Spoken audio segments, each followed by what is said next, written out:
Right. So, welcome to another Thursday discussion.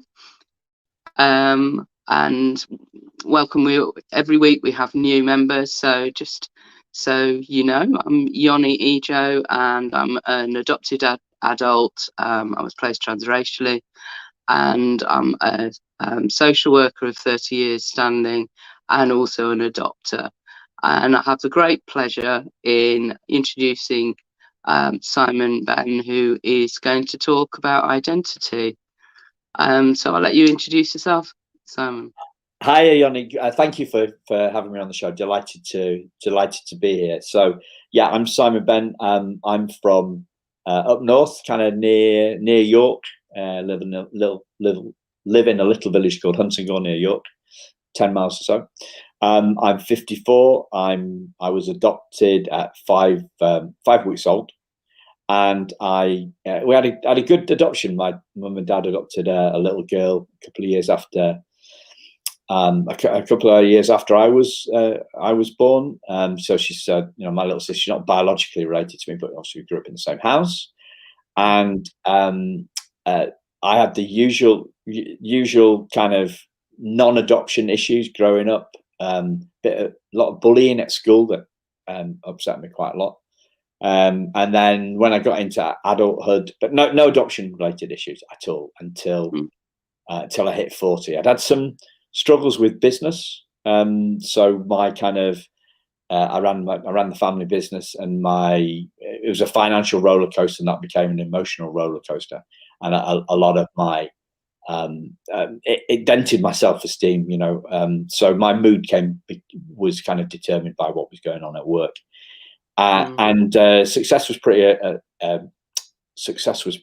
elusive for me, but when it came, it was like a hollow victory. I also found out at that time that I'm looking around for my prop here. Yeah, here we are. So I was told that I was adopted very young, before I was 2. But Nice. At 40, I found out that this little fella, Ted, was from my birth mother. Oh wow! And that released a load of a load of suppressed trauma within me. And I had, I felt a lot of anger. I felt really unloved and not good enough, essentially. So that sent me off on a learning journey, a kind of like a adoption-driven midlife crisis, I think it really was, in terms of learning who I truly am. And that's why we're talking about identity.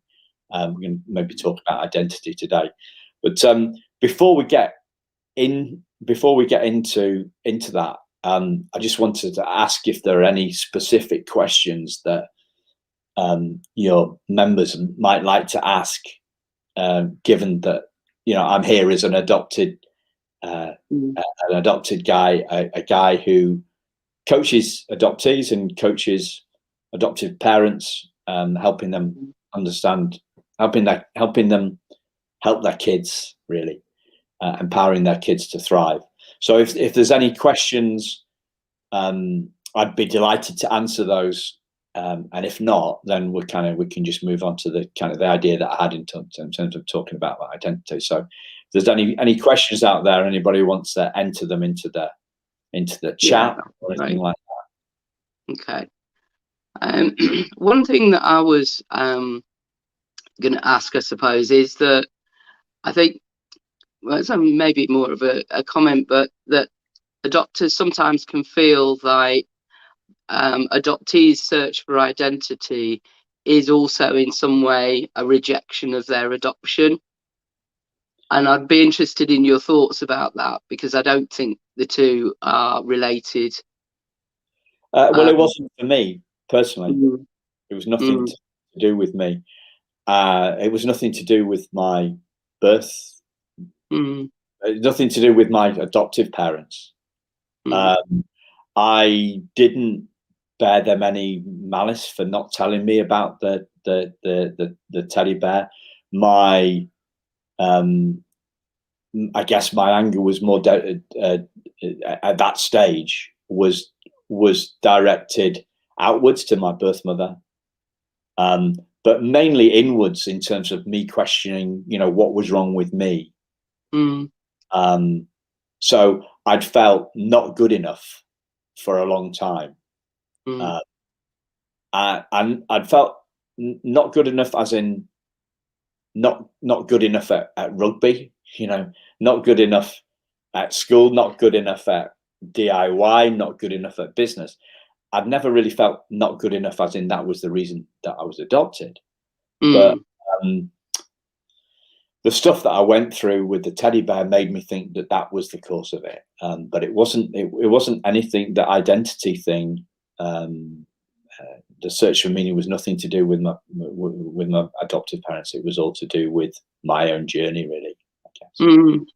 And I think is that answering the question? I don't know. Yeah, I think so, and that certainly marries with my experience. I when I was a teenager, asked for more information because I had very little about my birth family, and I know my mum really struggled with it and saw it as some sort of rejection of my current life and my present life in pursuit of this other family. And it wasn't that at all. It was actually that I needed to know where I came from, and I think that's the fundamental right of everyone, really, to know where they come from, even if you're not. That is often that's enough for a lot of adoptees, and for others maybe it isn't, but it doesn't actually have much to say about what your present experience is, I think, for lots of people.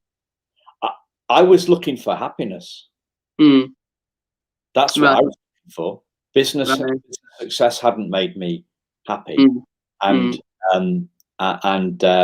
adoption was making me sad. I mean, to put it very in very kind of simple terms, and I do that because I have a tendency to waffle. So if I edit it right back to that, you know. But yeah, so I was looking for happiness. I wasn't bothered. You know, I did about 9 years after I started, you know, went on the happiness journey. Then I started looking to trace my birth mother, but only because I had like a meltdown. I was sitting in a therapist's couch chair, and the idea of my birth mother rejecting me again came into my head, and that felt really, really bad. And I just thought, I'm not having this. I'm not having that fear of having that fear of the second rejection. Stop me. I'm going to get to the bottom of this. That's why I went searching for my stuff. Right. Yeah. Nice. Yeah. No, it's interesting. So, how do you think that adopters can help children as they develop, sort of understand their identity a bit within the context of adoption, do you think? Well, for me, all parents, right? Because I've worked with adopted parents and I've worked with non-adopted parents. All parents, and we're all kind of like obsessed with behavior. You know, like we're always trying to change people's behavior. We complain about other adults' behavior. You know, people cutting us up on the road or whatever, or you know, and we're concerned about our kids' behavior, right? So for me, the thing is joining the link between the behavior and that identity. So what that looks like to me is that, you know, what we do is driven by how we feel. How we feel is driven by how we think, not by the weather or external factors like most people think, but how we think. And how we think is largely driven by our self-identity. So for me, being able to understand that helps us go upstream of the behavior and right to the heart of the matter. Well, the heart of the matter is maybe the feelings, I guess, but even beyond that, into that identity, the self-identity, the self in self-esteem. And understanding that, and actually also being able to explain that to our kids so that they can see the line. They can see the line why they're doing it. And that, for me, that's what empowerment is all about. So I've done a lot of work in schools with about 1,600 8 to 11-year-old kids, and I explain that process to them. I don't tend to go at the first stage. I don't go to the identity piece because that's a little bit tricky sometimes. But we go upstream of the behavior to the feeling that drives it, and upstream of the feeling to the thought. And then later stage, we go on to the identity. And kids can then see what's going on for them because they can't understand. They don't understand that. Nobody lays that process out for them. And all we're doing is we're asking our kids to change their behavior rather than going upstream and, trying to change behavior it doesn't work. And we get very frustrated with people when they won't change their behavior, whether they're their kids, whether they're our co-workers, whether they're their boss, or people that work for us, if we're in a supervisory and managerial capacity. So for me, I'm a metaphor guy. So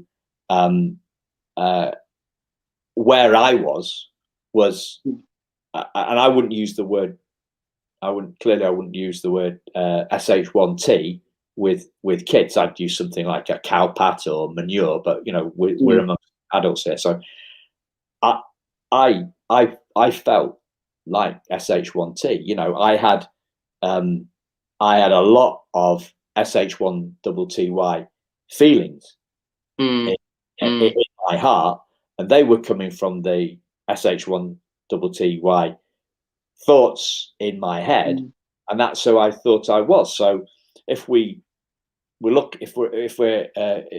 see a pile of dog poo, or we see a pile of cow poo, and we had, that's the trauma.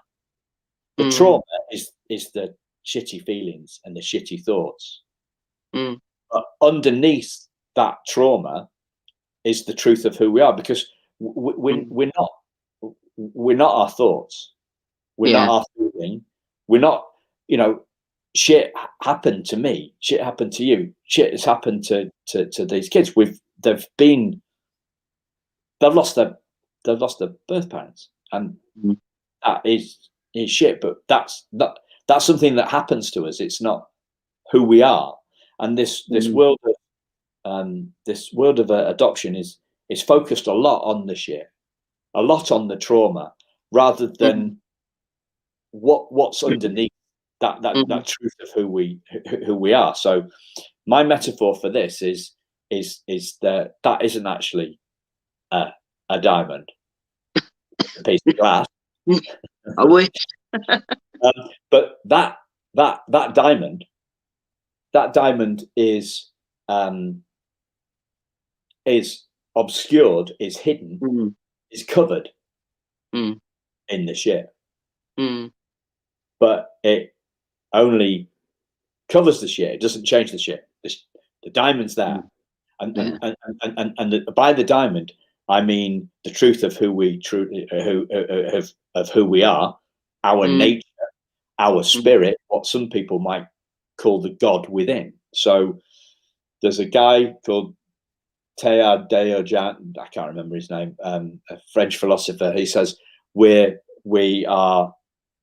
not human beings having a spiritual experience. We're spiritual beings having a human experience. And the essence of all this, right, is the better we can see our own perfection as adults, the better we're going to be able to share that with our kids. So we have to thrive. We have to believe in ourselves. We have to have high self-esteem. We have to be, working from a high place of consciousness and know who we truly are and be secure in ourselves, because our kids are going to do what we do, not what we say. And identity is everything. Identity drives thoughts drive feelings, and feelings drive behavior, and ultimately, behavior drives the success and the goals in the life that, the goals are our success in life. So we need to thrive for our kids to thrive, and for us to thrive, we need to be able to see our perfection, not in a big-headed way, but in a way that we're all perfect. But what do we do as adults? No, we beat ourselves up. You know? And as adopted people, we've got a really good reason to believe that we are the shit and not the diamond. And if we think, if we haven't got that sense of self, then how on earth can we share it with our kids? So it starts with us. It starts with us and our self belief in the fact that we're all born perfect. We're all this perfect diamond. We're just obscured. That diamond is just getting a comment. I've seen Simon on a webinar a couple of weeks ago, and I really like Simon's diamond in the center of the rubbish. Really makes sense, and I totally agree. And I think we're not gentle with ourselves, and then we're surprised when it's harder to be gentle with our children. And I think that's something that I wish I'd learned. You know, there's lots of things I wish I'd learned when I was a lot earlier in my parenting, but I think it's a really good message.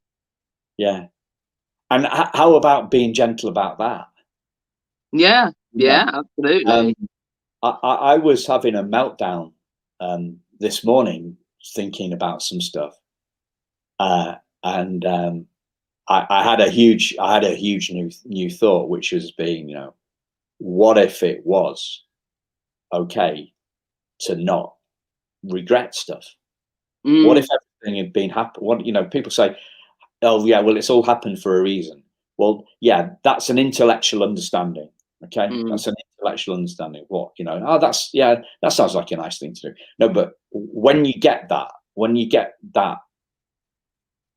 in your bones, and it landed for me in my bones this morning, and I'll forget it, no doubt, and hopefully I'll be gentle on myself when I forget it. But we need to get this stuff in our bones, not as 10 different things that we need to do. The world's obsessed with strategies. The world's obsessed with behaviors. What changes is insight. So it is insight when we have a new idea, when we think, maybe I need to change, maybe if I was a bit gentler on myself, maybe if I gave my kid a bit more latitude, maybe if I gave myself a little bit more latitude, because again, the kids have got this inner BS detector, haven't they? It's located it's located in the stomach, and it's where all our stomach has got the highest concentration of nerve endings, or the biggest number of nerve endings. So when we get a feeling in the pit of our stomach, that's because all the nerve endings are there. So kids radar, our radar detector is in there, and we detect truth, and we don't follow we don't believe hypocrites. We don't do. I like the story that I sometimes use about this is a really un-PC story, and it's just pure madness, right? But it's so madness. It's so mad. It's really, really funny. So this is going back 72 years, right? My father was 10, and my granddad had told him, don't smoke, don't smoke, don't smoke. And he caught my dad smoking. My dad's 10, it's different days he's smoking. And he put him over his knee and gave him, a smack on the behind, saying, don't smoke, whilst having a cigarette. I mean, it's so. This is obviously 72 years ago, but it's so madness. But kids do what we do, not what we say. Yeah.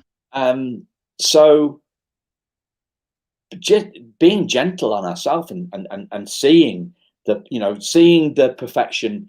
Like so a lot of people struggle with this perfection stuff, right? So sometimes I'll kind of like I'll soften it off. So I say, right, it's seeing our perfection, right, in our imperfection.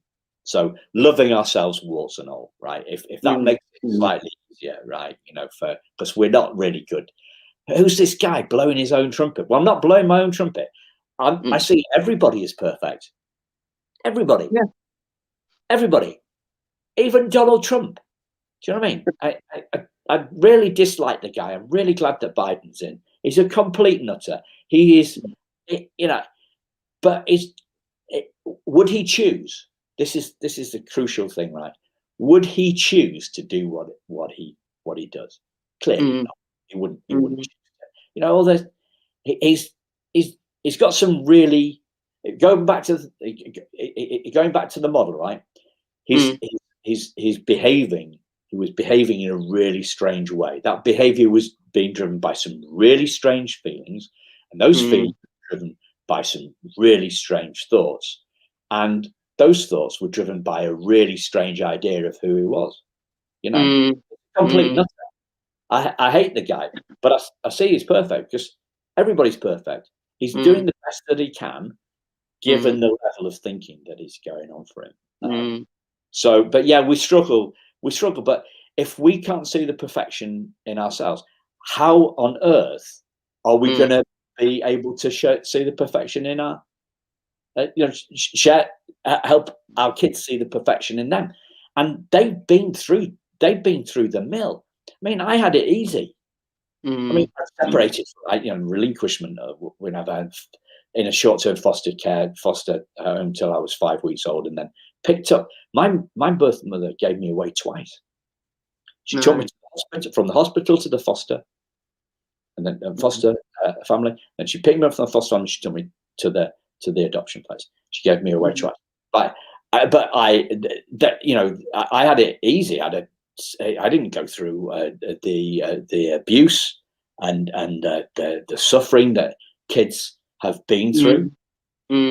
Their story, but we've got this whole world that's obsessed with the story and the trauma, not underneath it. And if we look in the darkness of the shit, then that's all we're going to see, more shit. And I do think in business circles that often talk about what you concentrate on, you get more of, in terms of so you need to concentrate on the positives, and then more positives, you'll see more positives and you'll reinforce more positives. And so I think I have seen that played out with lots of carers, where they just get really stuck on certain behaviors that they don't want, but actually it replicates itself because they spend so much time thinking and concentrating on it. Yeah, totally true. And I've heard that stuff as well, and I totally agree with it. And I was talking to a researcher about this. She said, "Oh, that's confirmation bias." But what I used to do then, right after, because I was into all that business, I went from when business success was elusive for me. So when it came, it was this hollow victory. But I'd been around that business success mindset stuff, right, for years. And what I used to do was then beat myself up about being negative. Yeah. So I was like, I was listening to all these guys, all the Tony Robbins sort of stuff, think positive. Well, yeah, but then I used to beat myself up about thinking negatively. So for me, the big change happened to me with something really, really, really ultra simple, like about 11 years ago. It was about choice, and we're back to, I'm equating myself to Donald Trump. I don't do that. I've never done that before, but Donald Trump wasn't choosing. Do you know what I mean? He wasn't choosing. Most of the time, most of us aren't choosing. We're not choosing what we do. We're not choosing what we feel. We're not choosing what we think, and we're not choosing how we see ourselves. So what is choosing? What is choosing? Well, it's the conditioning. It's what the psychologists call the conditioning. It's the story. We're stuck in the story, and me too, right? Me too. So I fell for the story that I wasn't good enough. I fell for I wasn't good enough at business. Wasn't good enough at rugby. Wasn't good at DIY. I wasn't good enough because I was given away, abandoned, whatever. She didn't love me enough. There was something wrong with me. I wasn't choosing. But if we're not choosing what we do, if we're not choosing how we feel, if we're not choosing how we think, if we're not choosing how we see ourselves, it's not our fault. It's not our fault. It's us falling for our story, the story that we've been telling ourselves for years, years and years. The story in our head, the negative voice in our head, it's a lie. It tells lies because it's a liar. That's its nature. That's the nature of that's what liars do. The one that says that we can't do this, the one that says that we're a bad parent, the one that says that we should be doing more to help our child, the one that says that we're not good enough at our job, the one that says we should have had a promotion, the one that says we should have had our moved to a bigger house by now, the one that says we should have paid the mortgage off, the one that says we shouldn't be spending all our time on Facebook or YouTube looking at pictures of cute cats. That voice in our head, that voice in our head is a liar. It's a liar. And it's not who we are. The voice in our head is another way, another metaphor for the shit in our head, the manure in our head. So, just sort of rounding up a little bit this discussion, what would you say to adopters who are thinking, totally agree with what you're saying, but are a bit unsure how to sort of start being different? Are there things that they can do, or? Well, this is an inside job. This is an inside job. So the thing that they can do is hang around at the bus stop for insight. And they're doing this already. This is where adoptive parents don't give themselves credit. I mean, we struggle to see our perfection as a human race because we won't give ourselves credit. Sorry. Gesundheit. So I found adoptive parents actually far more curious, far more open, far more looking for insight than non-adoptive parents. Yeah, they're already doing this. So give themselves. I'm asking the audience, right? Yeah. Give yourself some credit for the fact that you're hanging around on a webinar, on in a Facebook Live, however we're doing this on this StreamYard thing. They're already doing it. Get more curious. Get more curious about how you can put the story one side and see the truth of who you truly are. So however people love to get their insight. So like everybody's really busy, right? So we've got loads on. I get my insights, and I get my insights, and I'm still looking for them. And I'm 54, and I've been looking at this stuff for 14 years. I do about an hour and a half when I'm walking the dog on Audible. I'm listening to audiobooks. Yeah, I love that too. I'm listening to audiobooks. That's how I get my stuff, and that's how I develop. That's how I get deeper into my consciousness. I think that's how I do. So that would be my suggestion. So that's one thing. That's one thing to go and do the stuff, and then if they want to find out more about this stuff, then they can check out my website. And Simon Benn, so everybody can see the name on the screen. Simon Benn, Ben with 2 N's.co.uk, and there's more stuff around this. I've got videos I've got 26 videos. It's an A to Z of children's happiness. So it's all about this stuff. It's all about identity. It's all about self-esteem, confidence, happiness, and it's that, so people can do that. But yeah, stay curious. Yeah. Stay curious. Develop your own knowledge. Learn how to thrive. Develop your own understanding, and then the better. It's like learning French. If you're going to teaching French, the better you are at French, the better your chances are at teaching it. But you got to understand it first, and then you've got to develop your coaching skills. So that's what I work with.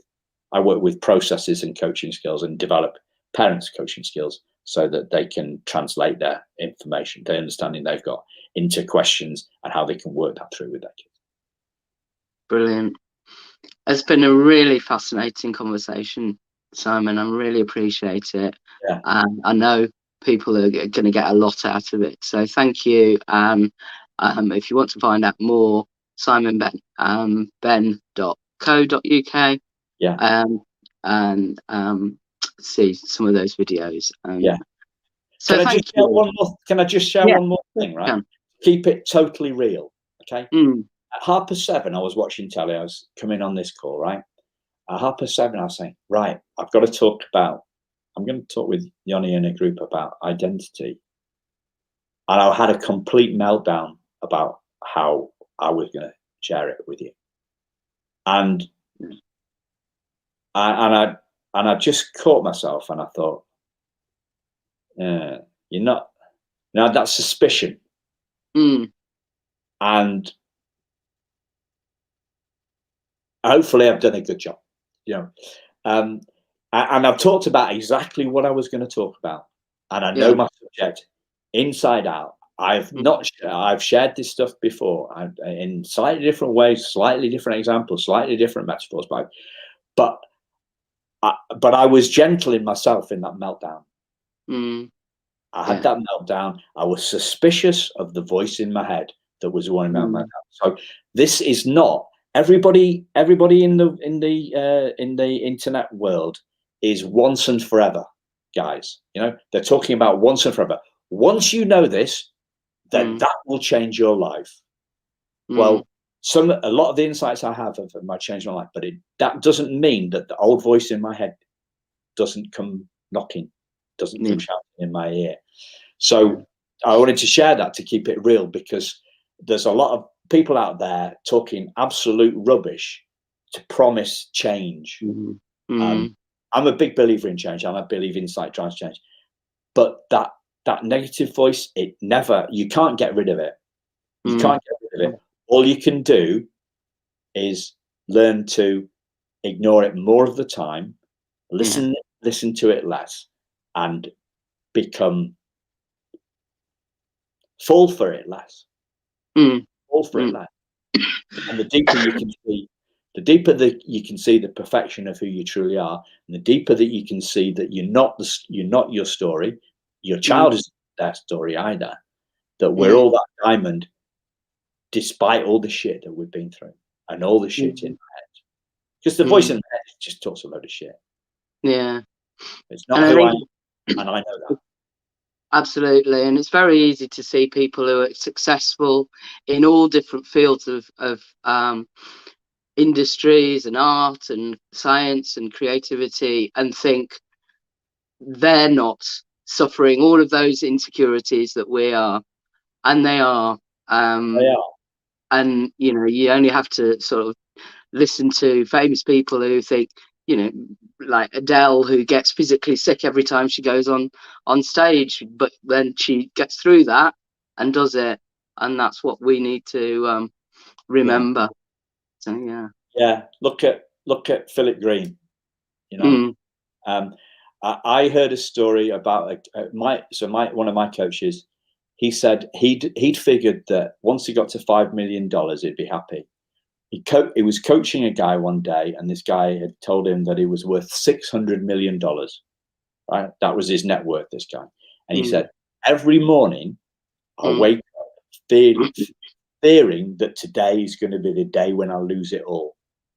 So this Wow. idea that that success in show business makes us secure, like Adele, or success in business makes us, it is complete and utter lies. Yeah, yeah. So thank you, Thank you. and really appreciate it. Thanks again, and thanks. Bye bye.